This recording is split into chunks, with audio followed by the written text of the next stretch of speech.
肺癌是咱台湾癌症死因的头一名。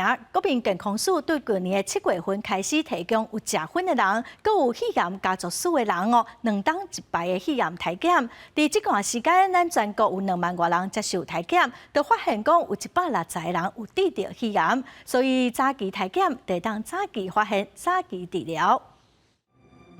有用无用，就食一支薰。台湾18岁以上有超过100多个人有咧食薰，食薰的人并无食薰的人得到肺癌的风险是9倍以上。国健署针对重度食薰的人，甲有肺癌家族史的人，提供2年1摆的 LDCT 肺癌体检。为去年7月开始到12月底，全国有2万多人接受体检，已经找出160个确诊个案。也是国际上第一个把肺癌的家族史纳到我们筛检的一个对象。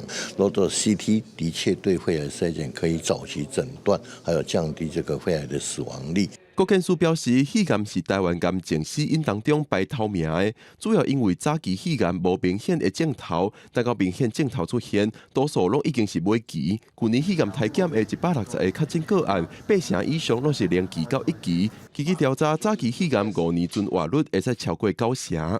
癌症的10大死因，那发生率是第2位，那么它整个期北的5年存活率的落差非常的大，3、4期的病人呢占了将近6、7成，所以晚期发现，所以整个存活率跟生活品质跟治疗健保的耗费都相当的耗费非常的大。国健署表示，肺癌体检无侵入性，只要5分钟就会使完成，鼓励符合资格的民众到全国142间合作病院。 体检。另外，国健署的网站也指出 ，LDCT 可能的风险包括贵阳性比率高。吴兆军表示，有参医界参详诊断加追踪的方式，避免相关状况发生。